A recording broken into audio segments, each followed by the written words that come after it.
Om Swastiastu. Perkenalkan, nama saya Ibu Siti Agung Hari Chandra. Saya CGP Angkatan 10 dari Kabupaten Buleleng. Saya bertugas di SD Negeri 1 Banjar Tegal. Hari ini saya akan melaksanakan supervisi akademik bersama rekan guru hebat saya. Perkenalkan, nama saya Putu Tirtayanti. Saya mengajar kelas 6. apa kabar Ibu hari ini? Setengah baik, Pak. Bapak bagaimana kabarnya hari ini juga? Hari ini saya juga sehat, kabar saya baik sekali. Begini Bu ya, hari ini saya ajak Ibu duduk di sini. Saya ingin berdiskusi mengenai supervisi akademis. Nanti saya akan bersama Ibu melaksanakan supervisi akademis. Nah, adapun tahapannya nanti yang pertama praobservasi. Praobservasi itu adalah kegiatan awal ketika kita akan melaksanakan observasi. Nanti hari ini kita akan melaksanakan praobservasi. Kemudian kegiatan kedua adalah observasi. Nah, pada kegiatan ini saya akan mendampingi Ibu di kelas. Saya akan menyaksikan bagaimana Ibu mengajar, Ibu memberikan penilaian nanti di kelas. Kemudian tahap berikutnya adalah tahap pasca observasi. Nah, tahapan ini adalah tahap terakhir. Nanti setelah Ibu mengajar, kita akan berkumpul kembali di sini. Kita akan bercakap-cakap mengenai apa yang sudah Ibu dapatkan di kelas. Gitu Bu Ge. Dari kegiatan ini, dari kegiatan observasi ini, menurut Ibu apa yang menjadi harapan Ibu untuk kegiatan ini? Harapan, Pak. Untuk harapan tentu saja Tiang sebagai guru mengharapkan adanya peningkatan kompetensi Pak ya, supaya bisa lebih baik lah dari sebelumnya. Ya, betul sekali ya. Berarti mudah-mudahan setelah kegiatan ini berlangsung ada peningkatan. Kalau bisa yang signifikan ya. Setengkar Pak ya. Dari saya punya rentangan ya, rentangan 1 sampai 10. Pakai rentangan skala 10 saja biar gampang. Kira-kira harapan Ibu berapa, di angka berapa? Kalau harapan Tiang pribadi kalau terlalu sempurna kan mustahil rasanya Pak ya. Untuk pertama ya di angka 9 lah kalau bisa mungkin. Berarti targetnya luar biasa ya. Berarti 9 dulu, siapa tahu nanti bisa jadi 10. Setengkar ya, karena mudah-mudahan setelah proses observasi ini terjadi peningkatan yang signifikan ya dari Ibu. Begini Bu ya, besok Ibu akan melaksanakan observasi kan seperti itu. Materi apa nanti yang akan Ibu sampaikan di sana? Kebetulan untuk besok sesuai jadwal yang maunya membelajarkan IPAS, materinya rangka, sendi dan otot. IPAS, materi rangka, sendi dan otot. Lumayan ya, lumayan luas buat materinya. Nah, lalu dari materi yang akan Ibu sampaikan besok, apa yang menjadi tujuan pembelajarannya itu Bu? Tujuan pembelajarannya Pak, yang pertama melalui penayangan video mungkin nanti dan PowerPoint nanti Tiang siapkan supaya siswa lebih fokus. Siswa itu dapat mengetahui apa saja rangka, sendi dan otot beserta fungsinya. Kemudian melalui diskusi kelompok tentu kami akan membentuk kelompok supaya tidak satu arah. Iya, betul. Membentuk kelompok, siswa itu dapat mengenal lagi ada beberapa jenis tulang yang menyusun rangka, kemudian sendi dan ototnya. Terus yang terakhir melalui penugasan dalam kelompok Pak, nantinya siswa akan bergilir mungkin presentasi supaya dia bisa mendemonstrasikan bagaimana fungsi rangka, otot dan sendi itu. Iya. Lumayan luas buat materi ini Bu ya. Mudah-mudahan tercapai ya. Begini Bu ya, ketika Ibu besok melaksanakan observasi, membuat rencana pelaksanaan pembelajaran berupa modul ajar, tentunya ada beberapa aspek yang Ibu ingin kembangkan. Nah, bisa dijelaskan itu Bu? Kalau untuk yang pribadi, untuk pembelajaran besok kalau bisa Tiang ingin mengembangkan aspek kognitif ya, terutama intelektualnya Pak ya, kemudian sosial emosionalnya. Itu karena itu penting juga Pak. Ya. Nah, tentunya dari aspek-aspek tersebut yang Ibu ingin kembangkan itu tentunya Ibu pastinya punya strategi. Punya persiapan. Ya, artinya begini Bu ya. Saya ingin tahu loh Bu, apa strategi yang akan Ibu pakai untuk mengembangkan ini, untuk aspek-aspek yang Ibu harapkan ini. Supaya tujuannya tercapai. Ya, seperti itu ya. Tentu yang pertama saya harus tahu dulu kemampuan anak Pak. Jadi kita melakukan pemetaan kemampuan melalui tes awal, tes diagnostik. Jadi kalau sudah melalui tes diagnostik udah tahu nih Tiang bagaimana kemampuan murid-muridnya, baru nanti Tiang bisa siapkan apa saja yang diperlukan, mungkin dari mempersiapkan modul ajar yang sesuai dengan kemampuan anak-anak. Modul ajarnya Niki kan juga harus dilengkapi dengan LKPD dan media. Bisa ada media tambahan juga berupa video pembelajaran, gambar atau PowerPoint. Kemudian juga harus menyesuaikan LKPD-nya, harus menyesuaikan juga dengan program siswa. Bagaimana tadi sesuai dengan tes diagnostik. Itu. Kemudian juga menyiapkan modul pembelajaran yang berdiferensiasi, konten, proses dan produk. Kemudian seperti di awal tadi Pak Tiang bilang mau mengembangkan sosial emosional. Jadi bagaimana biar bisa menyesuaikan, ada melatih kesadaran diri, manajemen diri, kemudian kesadaran sosial dan kemampuan relasi. Kemudian yang tidak kalah penting Pak, lagi satu tentang pembelajaran menerapkan budaya positif. Jadi bagaimana kita bisa mengajak anak-anak untuk bertegur sapa, memberikan apresiasi, memberikan applause dan lain sebagainya. Jadi dengan bahasa-bahasa yang positif. Jadi biar dia happy lah belajar. Iya. Tentunya sangat menarik ya. Kalau saya tangkap ini ada beberapa poin yang Ibu akan kembangkan. Yang akan terapkan pertama adalah pembelajaran berdiferensiasi. Kemudian pembelajaran sosial emosional. Kemudian tidak lupa juga Ibu akan menerapkan budaya positif. Kan seperti itu. Nah, sepertinya sangat menarik Bu. Mudah-mudahan saya tidak sabar untuk menunggu apa yang untuk kegiatan. Pak, mudah-mudahan juga saya bisa mengemas nih kan nanti kalau misal ada yang kurang bagaimana mohon dikoreksi supaya bisa berkembang lah kemampuan yang kompetensinya seperti itu. Oke. Astung Karyo besok pelaksanaan ini dapat berjalan dengan lancar. Ibu besok jam berapa kegiatannya besok? Mulai dari jam 7.30. Berarti jam pertama nih ya. Oke, kalau begitu sampai ketemu besok ya. Oke. Terima kasih untuk percakapan hari ini. Kita berjumpa lagi besok. Terima kasih Bu.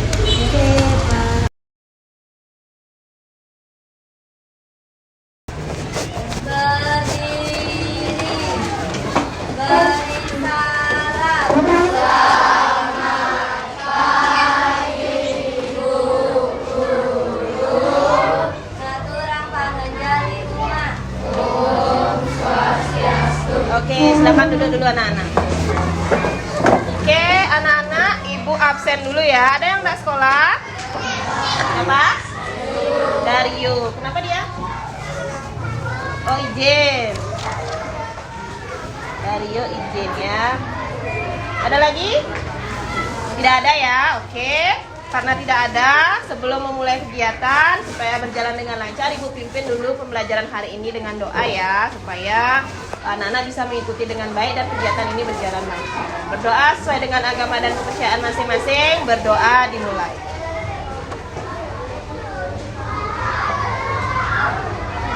Berdoa selesai. Oke anak-anak, selamat pagi. Semangat ya hari ini. Bagaimana kabar anak-anak hari ini? Baik. Ada yang mau menyampaikan gimana perasaannya hari ini sebelum memulai pembelajaran? Oke, Bu Desa? Senang. Kenapa senang hari ini? Mimpi indah ya? Oh, kenapa? Karena saya suka belajar. Oh, karena suka pembelajaran IPAS. Oke, sesuai jadwal. Hari ini kita akan belajar IPAS tentang materi sistem gerak pada manusia. Jadi fokusnya hari ini kita akan belajar tentang rangka, sendi, dan otot. Nah harapannya setelah anak-anak mengikuti pembelajaran ini, yang pertama Ibu harap anak-anak bisa nanti mengenal rangka, sendi, otot beserta fungsinya. Kemudian nanti akan ada kegiatan di dalam kelompok. Kan sudah membentuk kelompok ya? Nanti akan ada kegiatan dalam kelompok supaya anak-anak bisa mendemonstrasikan gimana sih fungsi rangka, sendi, dan otot, serta mengenal lebih jauh jenis-jenis rangka, sendi, dan otot itu sendiri. Seru ya? Seru, karena semua itu rangka, sendi, dan otot itu ada dalam tubuh anak-anak. Nggak jauh-jauh, kita nggak ngomongin yang di luar, yang ada pada diri kita pelajari hari ini. Sudah? Oke, sebelum kita memulai pembelajaran, ini masih pagi ya. Coba sekarang anak-anak dengarkan instruksi dari ibu ya. Semua memejamkan mata dulu. Pejamkan mata, duduk dengan posisi yang nyaman, rileks. Posisinya nyaman. Sudah? Bayangkan anak-anak berada di daerah pegunungan yang segar. Ada suara burung. Ada suara burung, kemudian suhunya ya dingin-dingin. Angin sepoi-sepoi, pemandangan yang indah. Sudah? Hitungan ketiga nanti anak-anak membuka mata lalu tepuk tangan ya. Bayangkan dulu anak-anak berada di pegunungan, indah sekali pemandangannya.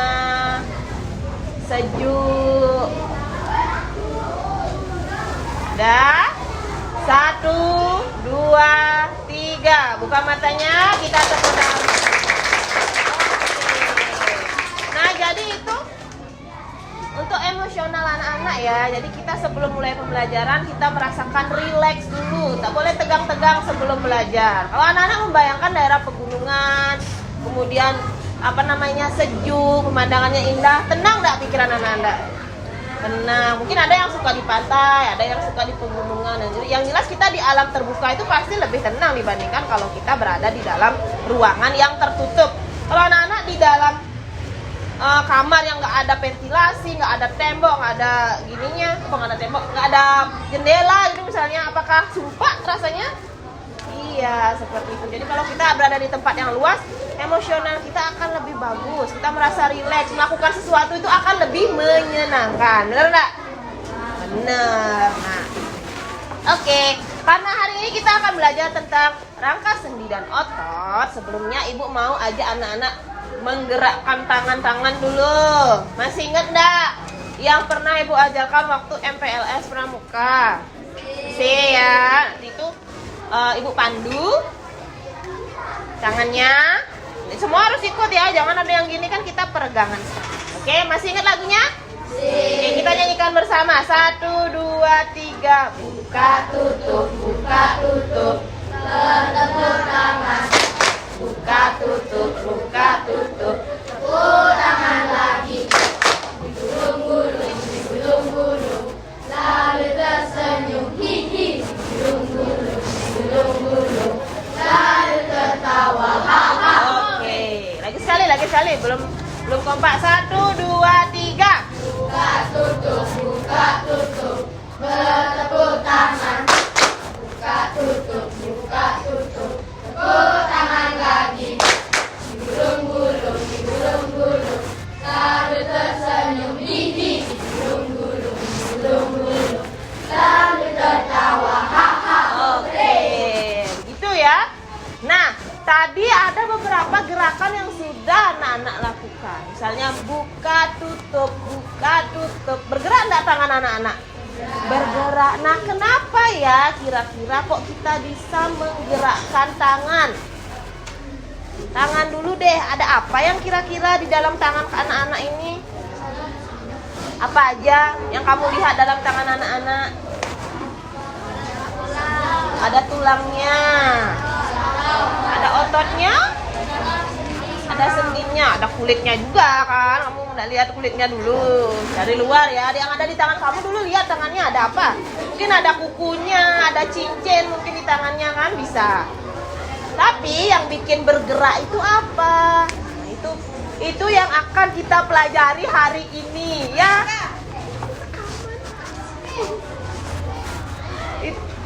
Itu yang akan kita pelajari hari ini ya. Sudah? Oke. Nah, sekarang sebelum lanjut, Ibu mau tanya dulu, anak-anak sudah sempet enggak mungkin buka-buka buku dulu kemarin? Sudah. Jadi ada baiknya anak-anak juga belajar di rumah sebelum kita belajar hari ini bersama. Supaya apa? Supaya pengetahuan anak-anak lebih ingat nanti. Kalau anak-anak sudah tahu, udah dapat nih informasi dikit, sekarang Ibu akan mengajak anak-anak mencari informasi yang lebih. Jadi lebih banyak info yang anak-anak punya nantinya. Sudah? Gimana? Sudah siap untuk belajar hari ini? Sudah. Ya, kita akan belajar bersama tentang rangka, sendi, dan otot. Sebelumnya, anak-anak bisa menyimak dulu ya. Ibu harap anak-anak mau menyimak dengan baik dulu supaya nanti kita bisa melaksanakan kegiatan berikutnya dengan baik. Jadi kalau kamu tidak menyimak dengan baik, takutnya ketinggalan.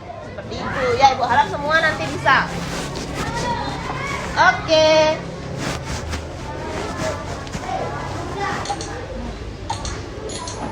Nah, ini ada video tentang rangka. Secara umum, ada 4 fungsi utama tulang bagi tubuh.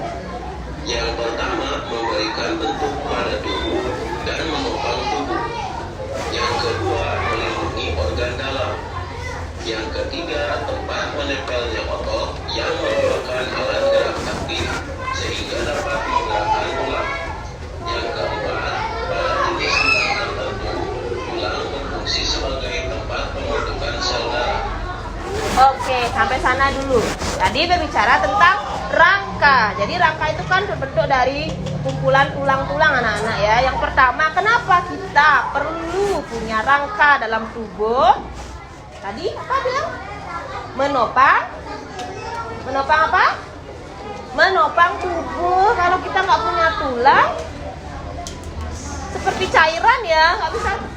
Mana bisa berdiri? Iya, itu menopang tubuh anak-anak supaya anak-anak bisa berdiri, supaya anak-anak bisa duduk dan beraktivitas. Kemudian yang kedua apa tadi? Melindungi organ dalam. Nah, contohnya misalnya tadi diberikan gambaran organ dalam anak-anak, hati, jantung, paru-paru itu ya, kan dilindungi oleh tulang-tulang. Berasa enggak? Berasa? Bisa anak-anak raba tulang-tulang yang ada di bagian dada. Nah, itu melindungi organ-organ anak-anak supaya tidak terjadi hal-hal yang tidak diinginkan. Seperti itu ya, terlindungi dia. Kemudian yang berikutnya untuk apa katanya? Tadi menopang tubuh, menjaga organ dalam. Terus tempat menempelnya sendi. Baru di beberapa tulang tertentu ada tempat pembentukan sel darah. Tidak di semua tulang, di beberapa tulang tertentu. Jadi kita pelajari lebih lanjut. Silakan disimak lagi ya. Sel darah dibentuk di bagian sumsum tulang, yaitu jaringan lunak yang terdapat di bagian tengah tulang. Apabila kita perhatikan, ternyata struktur tulang tidak halus, melainkan terdapat benjolan pada bagian ujungnya, berbentuk bulat serta terdapat titik-titik kasar pada bagian ujung. Terdapat lekukan, tonjolan, dan lubang. Masing-masing bagian ini mempunyai fungsi yang berbeda-beda. Lekukan dan tonjolan berfungsi sebagai tempat menempelnya otot. Lubang berfungsi sebagai tempat keluar masuknya pembuluh darah dan saraf.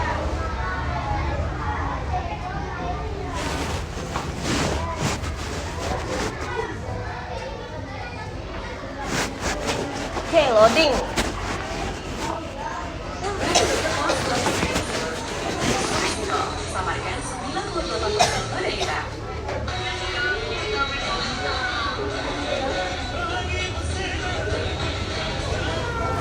Harusnya bisa dipotong. Permukaan tulang ditutupi oleh membran yang menempel dengan kuat. Membran itu disebut periosteum. Pada periosteum terdapat pembuluh-pembuluh darah kecil yang berfungsi membawa zat-zat makanan ke dalam tulang. Membran ini juga penting dalam pertumbuhan dan perbaikan tulang.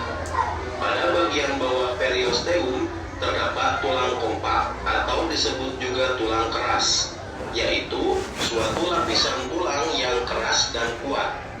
Tulang kompak mengandung sel-sel tulang, pembuluh-pembuluh darah, zat kapur dan fosfor, serta serabut elastis. Kerasnya tulang disebabkan karena tulang mengandung zat kapur dan fosfor, sedangkan serabut-serabut elastis mempertahankan tulang agar tetap kuat, tidak mudah rapuh atau patah.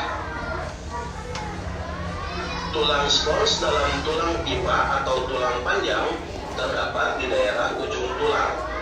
Tulang Tulang spons kurang kompak dan mempunyai banyak ruang-ruang kecil terbuka yang membuat tulang menjadi ringan. Tulang panjang mempunyai lubang atau saluran yang besar. Saluran-saluran itu terdapat di tengah tulang panjang dan diisi oleh jaringan berlemak yang disebut sumsum. Sumsum merah tulang berada di daerah tulang panjang bagian ujung di antara tulang spons. Sedangkan sumsum kuning berada di tulang panjang bagian tengah dan sebagian besar berisi lemak. Pada orang sehat, sumsum tulang merah menghasilkan sel-sel darah merah dengan kecepatan sampai 3 juta sel per sekon. Sel-sel darah putih juga dihasilkan di dalam sumsum tulang, tetapi lebih sedikit jumlahnya.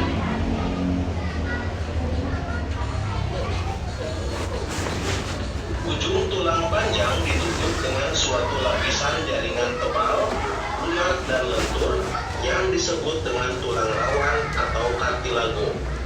Tulang rawan tersusun atas sel-sel yang dikelilingi oleh matriks protein yang dihasilkan oleh sel-sel tersebut. Selain di ujung-ujung tulang panjang, tulang rawan juga dapat ditemukan di ujung-ujung tulang rusuk, dinding saluran pernapasan, hidung, dan telinga. Bentuk tulang manusia dibedakan menjadi 4, yaitu yang pertama tulang panjang, yang kedua tulang pipi, yang ketiga tulang pendek, yang keempat tulang tidak beraturan, dan kemudian meluas ke seluruh arah sesuai dengan pertumbuhan tulang rawan. Di antara jaringan tulang yang terbentuk terdapat pembuluh darah. Pembuluh darah ini akan membawa mineral seperti kalsium sehingga tulang yang terbentuk menjadi keras. Selain mengalami osifikasi, tulang juga mengalami fusi atau penggabungan. Pada saat baru lahir, jumlah seluruh tulang yang ada pada sistem rangka adalah 270 tulang. Seiring bertambahnya usia, beberapa tulang akan mengalami fusi atau penggabungan, misalnya tulang tengkorak dan tulang ekor.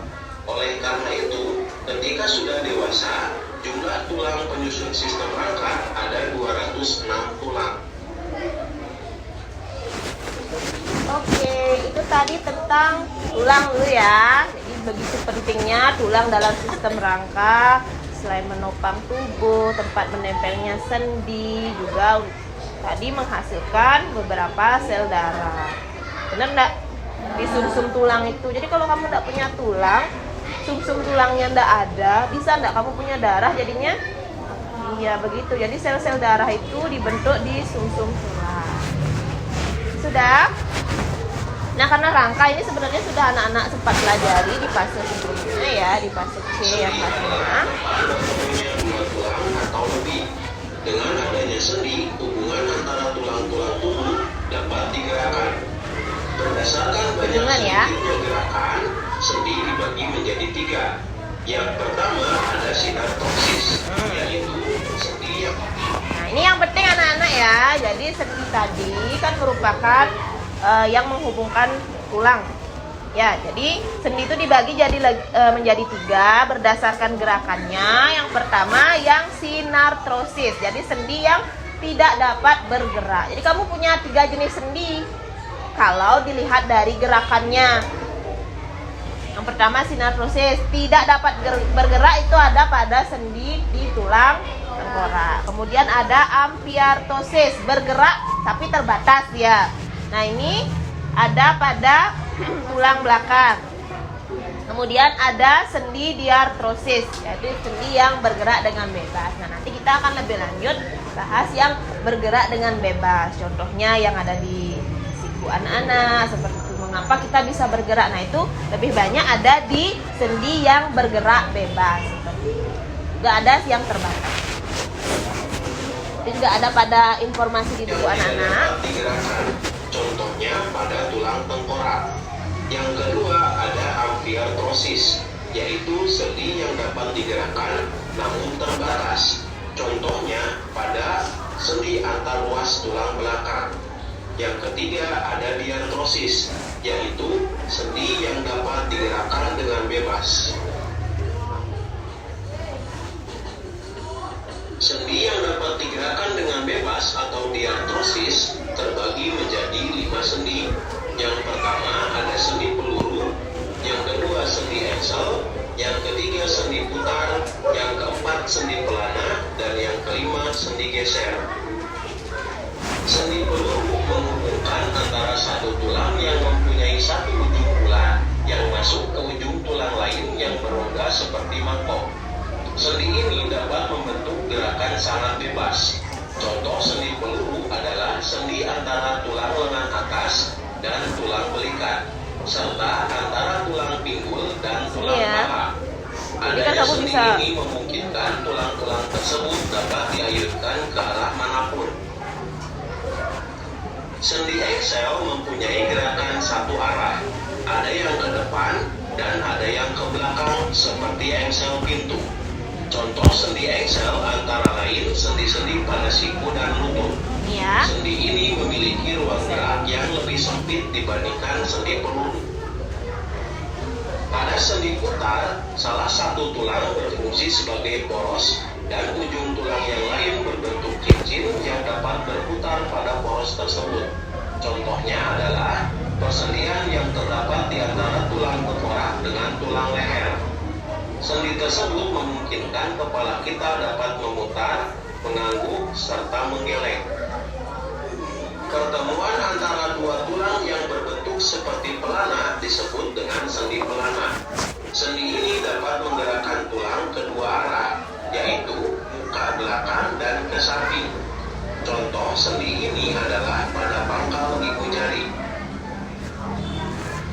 Sendi geser menghubungkan antara dua tulang yang memiliki permukaan yang datar.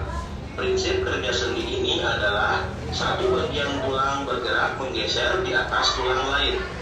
Sendi geser juga memungkinkan tulang bergerak ke depan dan ke belakang. Contoh sendi geser berada pada tulang-tulang pergelangan tangan dan pergelangan kaki dan di antara tulang belakang. Sendi ini merupakan sendi yang paling sering digunakan dalam melakukan aktivitas sehari-hari. Pertemuan antara dua tulang diikat oleh ligamen, sehingga sendi tidak dapat terlepas. Selain itu, ligamen juga berfungsi agar sendi kita dapat bergerak dengan fleksibel. Ligamen adalah jaringan yang berbentuk pita dan tersusun dari serabut-serabut liat yang mengikat tulang yang satu dengan tulang yang lain pada sendi. Pada sendi diartrosis, bagian ujung tulang penyusun sendi dilapisi oleh kartil luo. Fungsi kartil luo ini adalah menjaga agar tidak terjadi benturan atau gesekan antara tulang yang satu dengan tulang yang lain yang menyusun persendian. Di dalam sendi tersebut juga terdapat cairan sinovial. Cairan ini berfungsi sebagai pelumah sendi.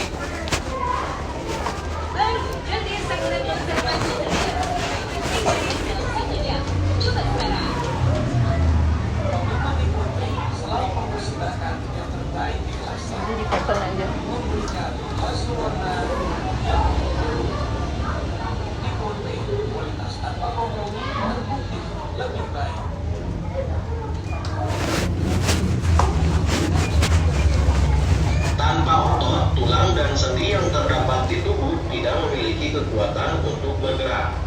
Otot adalah penggerak bagian-bagian tubuh, sehingga otot disebut alat gerak aktif. Hampir 35 hingga 40% massa tubuh adalah jaringan otot. Setiap kali ada gerakan yang terjadi di tubuh, gerakan tersebut terjadi karena adanya kerja dari otot. Otot adalah jaringan yang dapat berkontraksi menjadi lebih pendek. Proses kontraksi ini mengakibatkan bagian-bagian tubuh bergerak. Pada kontraksi diperlukan energi. Terdapat dua cara kerja otot. Yang pertama, otot yang bekerja di bawah kesadaran, yaitu otot yang kerjanya dapat dikendalikan.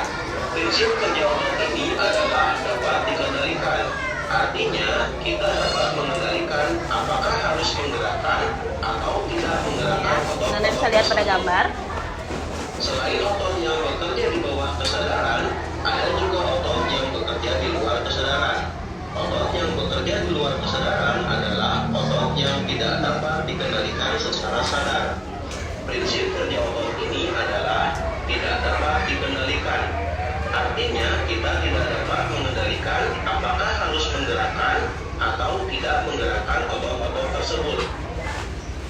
Terdapat 3 jenis jaringan otot, yaitu otot rangka, otot jantung, otot polos. Otot rangka adalah otot yang paling banyak terdapat di dalam tubuh. Jika diamati di bawah mikroskop, sel-sel otot rangka terlihat bergaris-garis melintang, sehingga otot ini juga disebut dengan otot lurik. Otot rangka melekat pada tulang dengan perantaraan Otot lurik ya. Tendon adalah pita tebal, berserabut, dan liat yang melekatkan otot pada tulang. Otot rangka tergolong otot sadar. Kita dapat mengontrol penggunaan otot ini. Kita dapat menentukan kapan berjalan dan kapan tidak. Otot rangka cenderung cepat berkontraksi dan cepat lelah. Otot polos terdapat pada dinding lambung, usus halus, rahim, kantung empedu, dan pembuluh darah. Otot polos berkontraksi dan berelaksasi dengan lambat. Otot ini berbentuk gelendong serta memiliki sebuah inti pada tiap selnya. Berdasarkan cara kerjanya, otot polos tergolong dalam otot tak sadar. Otot jantung hanya ditemukan di jantung. Otot jantung mempunyai garis-garis seperti otot rangka. Sebaliknya, cara kerja otot jantung mirip otot polos karena tergolong otot tidak sadar. Otot jantung berkontraksi sekitar 70 kali per menit sepanjang hari.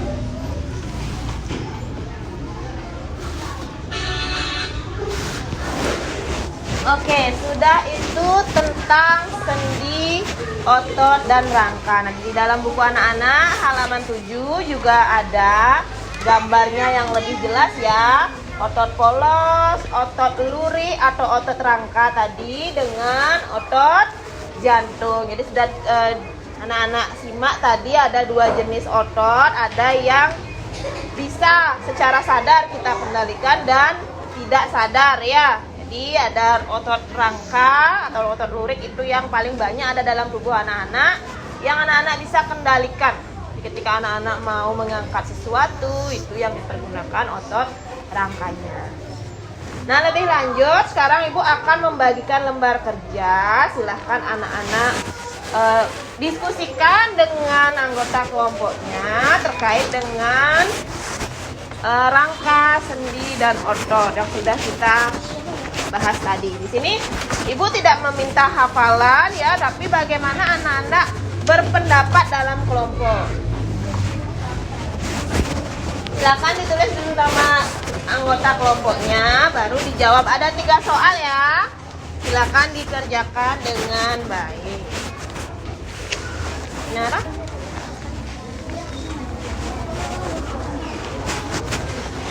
Diskusi.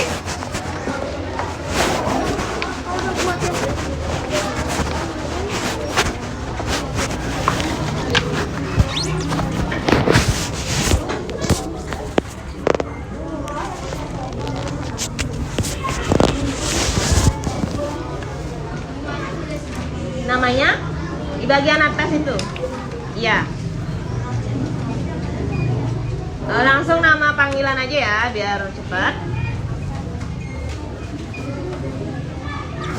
Berdiskusi dulu anak-anak. Sampaikan pendapatnya dengan teman setelah apa yang sudah anak-anak simak tadi.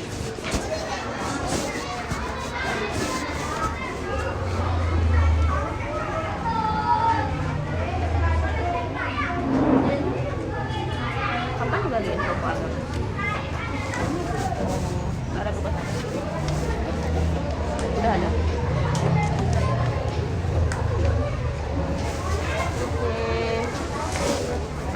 Diskusi dulu.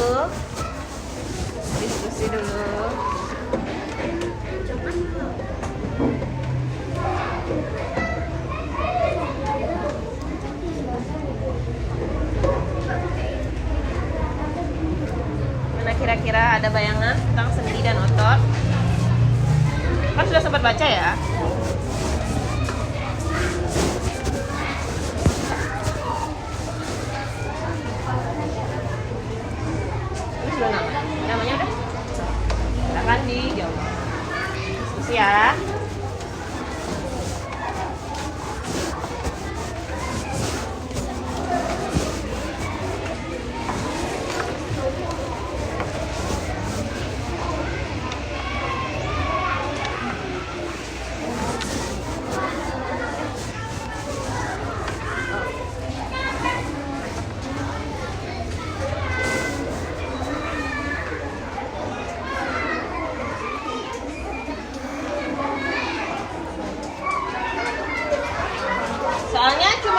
ya, rasanya 5 menit cukup ini. Silakan didiskusikan dengan baik.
Sudah?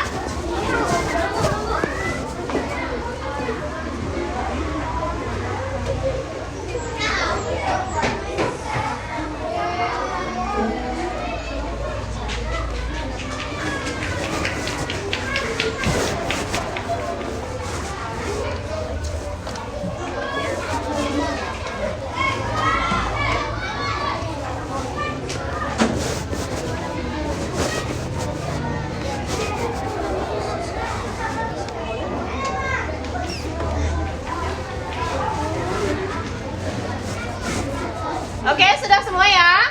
Sudah? Sekarang kita jawab dulu dari soal nomor 1. Kelompok siapa nih yang mau mencoba menyampaikan pendapat kelompok ini? Oke, ini kelompoknya Nila, banyak sekali yang angkat tangan ini. Siapa mau mewakilkan? Nila? Oke. Baca soalnya dulu.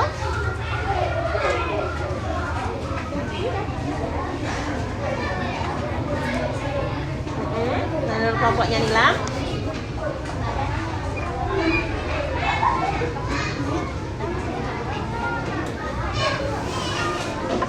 Jika tidak mempunyai sendi, kenapa?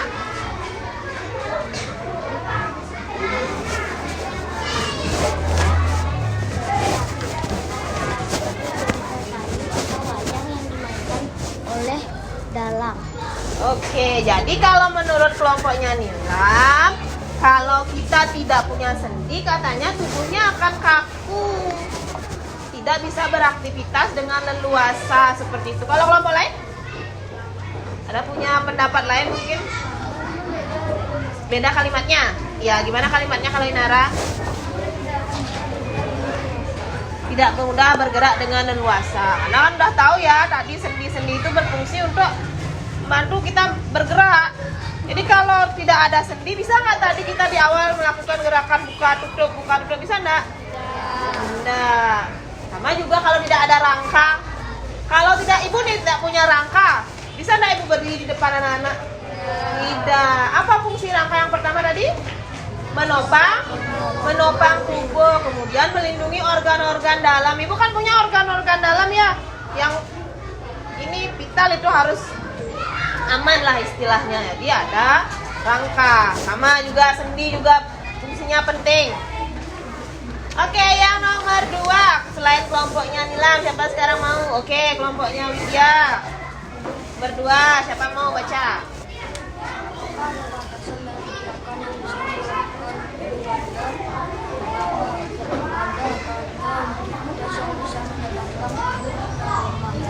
Oke. Kalau menurut kelompoknya Dita, ada katanya batasan gerakan tubuh kita. Kalau menurut kelompok yang lain, ada batasan? Kenapa, Bendese? Kenapa ada batasannya? Kalau menurut kelompok kamu? Karena adanya sendi yang Fungsinya beda-beda.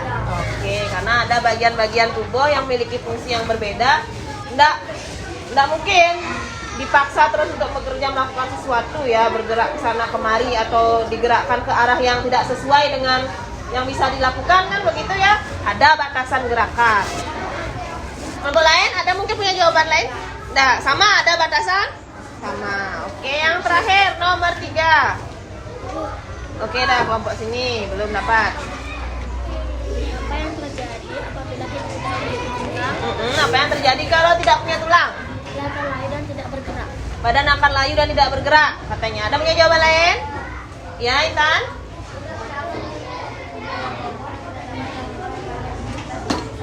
Tidak punya bentuk tubuh yang kokoh, tidak bisa beraktivitas. Ada lagi? Ya, kelompoknya Bendese. Kain dan tidak akan bisa bergerak karena tidak ada tulang. Iya, tidak bisa bergerak, tidak ada tulang. Sama seperti ibu, tidak bisa berdiri di depan anak-anak kalau tidak ada tulang ya. Tulang atau rangka itu menopang tubuh. Sudah? Udah? Ada yang punya jawaban lain? Oke. Kalau sudah, sekarang ibu supaya pemahaman anak-anak lebih dan lebih ingat tentunya, ibu akan mengajak anak-anak untuk bermain peran. Tapi sebelumnya, untuk bagaimana perannya itu ibu kembalikan ke anak-anak berkreasi sendiri. Jadi anak-anak sekarang membuat sejenis cerita fiksi ya, kayak dongeng, tapi tentang rangka, tulang, dan sendi. Jadi kamu berperan sebagai rangka, tulang, dan sendi. Kan kamu udah tahu ya tadi rangka fungsinya apa, sendi fungsinya apa, otot fungsinya apa. Kau udah tahu? Sekarang coba buat percakapan biar ada dongeng yang kita ceritakan di depan tentang rangka, sendi, dan otot. Bisa berkreasi begitu? Bisa ya. Oke, silakan diskusikan dengan kelompok. Apa yang mau diomongin, sendi, rangkanya sama ototnya.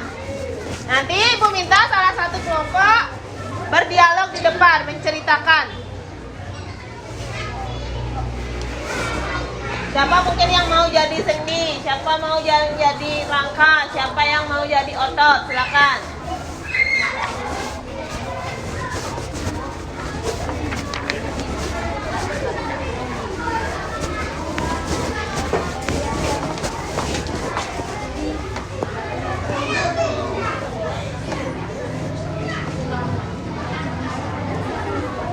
Gimana, sudah ya?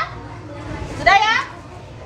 Sudah, ini kan hanya berbentuk cerita aja, dongeng aja. Jadi dimana kamu tadi udah tahu fungsi-fungsinya rangka, sendi, dan otot.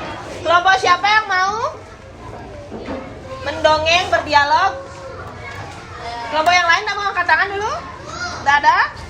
Malu atau bagaimana? Selain kelompoknya Inara dan Intan? Ada?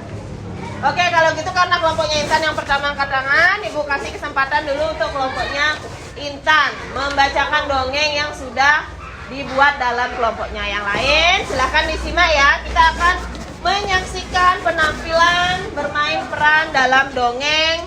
Apa judulnya? Oh, rangka, tulang, dan sendi. Oke, silakan maju anggota kelompoknya yang bertugas. Cuma 3 aja berarti ya, rangka, tulang, dan sendi ya. Oh, yang lain-lain enggak ada ya? Oke, enggak apa-apa. Yang penting sudah bisa bikin dongengnya. Kita simak dulu. Perkenalan dulu ya. Intan jadi apa? Oh, Intan jadi tulang. Bisa diingat anak-anak ya, Intan tulang. Aska?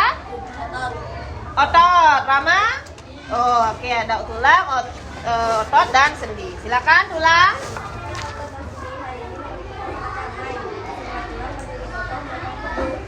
Tulang berkat kerja keras kita semua, tubuh ini bisa bergerak bebas. Dan aku yang menunjukkan kalian berdua dan membuat geraknya jadi lebih mudah dan menyenangkan. Oke, terus? Ada yang tidak beres. Aku merasa bergerak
evaluasi ya, ada kurangnya karena kalian itu terlalu banyak membaca teks. Mungkin karena baru buat belum terlalu hafal ya. Yang penting udah tahu.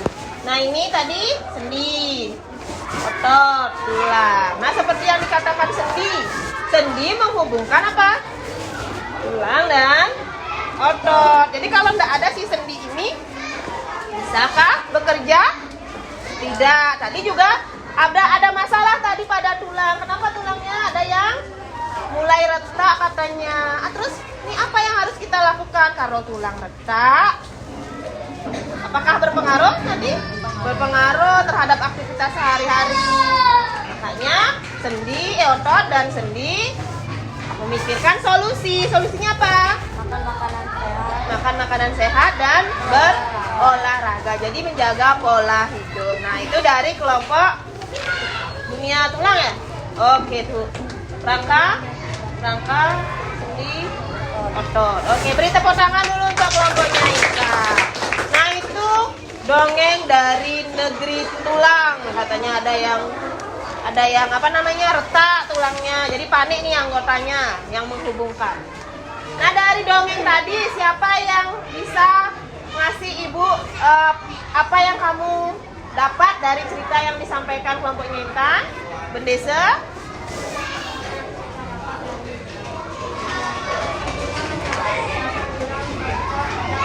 Oke, pentingnya menjaga tulang, otot, dan sendi karena ketiganya ini berhubungan ya. Kalau salah satu rusak, sama nanti tidak bisa melaksanakan aktivitas dengan baik.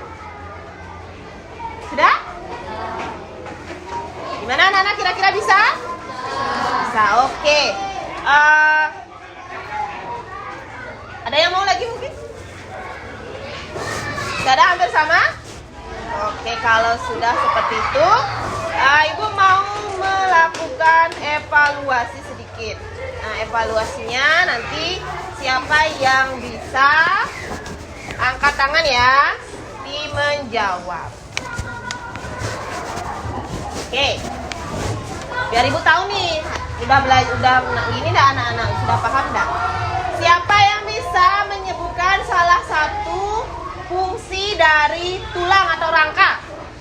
Kenapa harus ada tulang rangka, Inara? Menopang tubuh. Ada lagi? Bendesa? Agar bisa Apa? agar bisa Oh, melindungi organ tubuh. Oke. Berdiri dengan tegak. Ada lagi?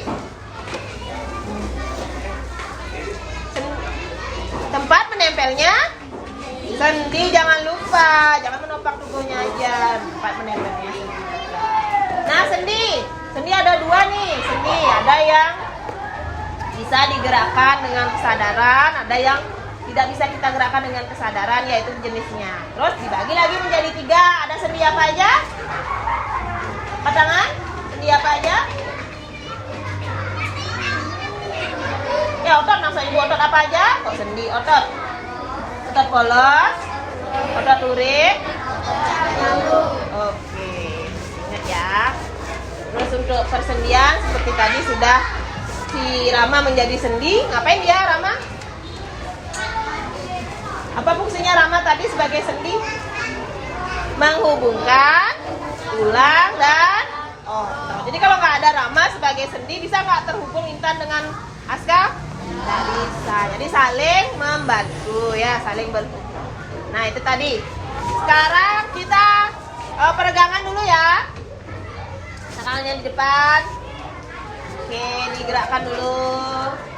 Karena capek tadi nulis ya. Samping. Gerakan. Di sini kan ada sendi-sendi ya. Ada tulang-tulang kamu, ada ototnya juga bergerak supaya bisa bergerak.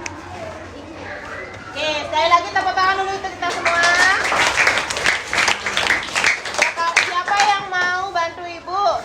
Hari ini kita sudah belajar apa saja? Bentar.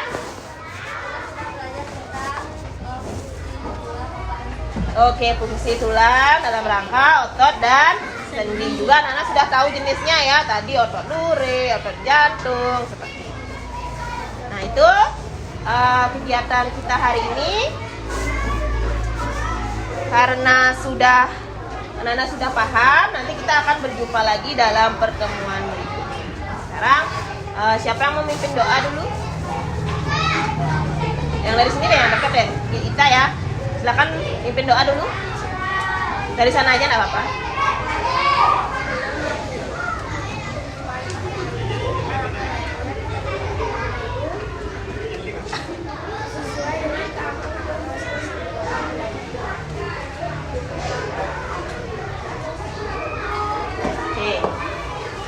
Untuk kegiatan hari ini sudah selesai ya, kita tutup dengan para mesanti. Om Santi Santi Santi.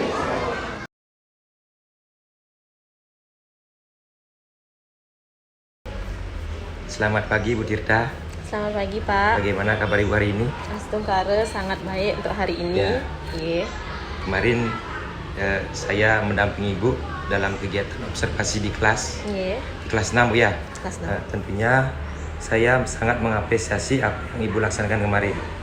Pembelajaran yang Ibu laksanakan kemarin saya nilai sudah sangat baik. Itu saya lihat dari cara Ibu menyampaikan materi, kemudian siswa sangat antusias, kemudian keaktifan siswa sangat tinggi. Saya lihat kemarin begitu ya. Yeah.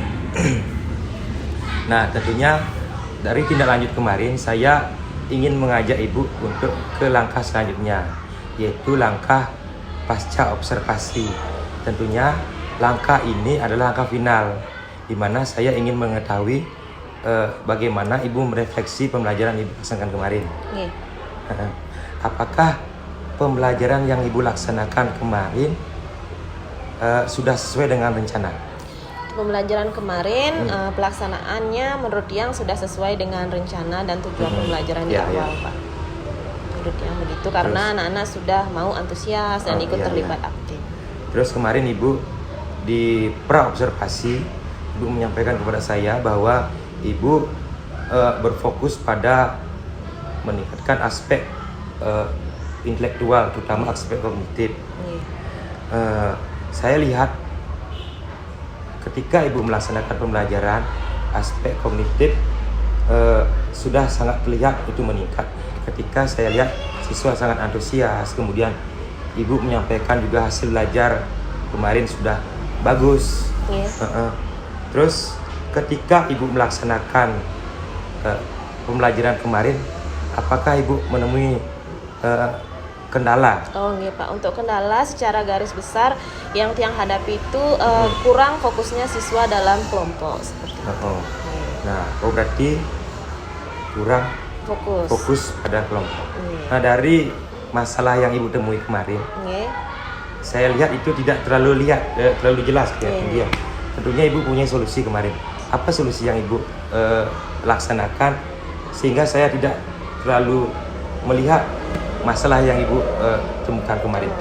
Jadi dari tantangan yang Tiang hadapi, solusinya itu yang pertama tentu dalam pembagian kelompok Pak, kita harus betul memperhatikan kemampuan anak. Jadi saya sudah mengelompokkan siswa tersebut berdasarkan kemampuannya secara heterogen. Jadi ada 3 orang yang mungkin kemampuan intelektualnya bisa Tiang anggap lebih baik dari yang lain, kemudian 4-5 orangnya mungkin sedang, dan sisanya bisa kita kategorikan kurang seperti itu. Jadi Tiang harap dan sudah terlaksana Pak Nggih. Jadi anak-anaknya itu sudah mau menghandle teman-temannya untuk dalam pembagian tugas dan dalam pengerjaan kelompok. Jadi pada saat tidak fokus itu Tiang lakukan juga pendekatan secara personal Pak. Jadi Tiang dekati kelompok tersebut, kemudian Tiang bimbing dan Tiang arahkan lagi untuk anak-anak membagi tugas, membagi diri dengan baik supaya tidak ngobrol aja kerjaannya, tapi melaksanakan apa yang dalam LKPD atau kegiatan kelompok tersebut. Jadi fokus anak-anak kembali karena sudah mendapatkan bagian masing-masing. Oh iya.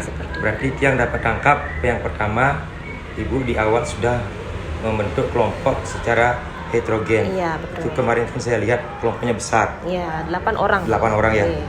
Jadi Ibu sudah membagi secara heterogen dengan kemampuan intelektual yang berbeda-beda. Iya, betul.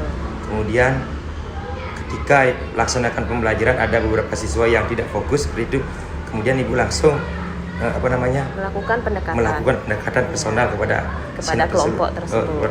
Iya. masing-masing anak dalam kelompok. Iya, iya. Baik, dari rangkaian kegiatan yang sudah saya amati kemarin dari pra-observasi, kemudian observasi, kemudian sekarang pada saat pasca observasi, tentunya Ibu sudah merefleksi pembelajaran yang Ibu laksanakan. Nah, dari kegiatan Ibu, apakah Ibu bisa menyimpulkan seperti apa kegiatan tersebut? Oke Pak, untuk dari Tiang kesimpulannya sangat penting bahwanya kita harus mempersiapkan pembelajaran itu mulai dari di awal ada tes diagnostik, jadi itu nanti akan membantu kita dalam mengetahui kemampuan anak, kedepannya untuk membantu membentuk kelompok juga seperti tantangan masalah Tiang tadi, kemudian harus memperhatikan profil belajar siswa juga karena kan masing-masing anak punya background yang berbeda-beda, pengkondisian kelas, dan tidak lupa untuk mengembalikan fokus siswa mungkin ditambah dengan ice breaking. Iya, betul sekali ya. Jadi saya dapat tangkap kesimpulan Ibu yang pertama adalah persiapan harus betul-betul matang ya, terutama untuk tes diagnostiknya, untuk mengetahui sejauh mana kemampuan siswa tersebut ya. Betul, Pak. Kemudian mengetahui profil belajar, siswa. berarti sejauh mana minat belajar siswa, Betul, Pak. apakah dia melalui gambar begitu ya, Visual, melalui audio, visual, dan audio lain seperti itu. Kemudian pengkondisian kelas, Ya. yang terakhir juga ice breaking, penting ya. Jangan lupa nih Pak, karena fokus anak-anak mungkin bisa buyar seperti itu. Jadi merefresh kembali. Baik Bu Tirta, sepertinya percakapan kita hari ini sudah selesai. Terima kasih sudah berkolaborasi dengan saya. Mudah-mudahan kita bisa berkolaborasi lebih lanjut lagi pada kegiatan pembelajaran berikutnya. Ini untuk meningkatkan pendidikan di sekolah kita. Pak Tiang juga terima kasih sudah banyak memberikan masukan dan lain sebagainya. Jadi untuk pembelajaran berikutnya mungkin supaya bisa lebih meningkat lagi seperti itu. Yang tetap dengan para Santi. Om Santi.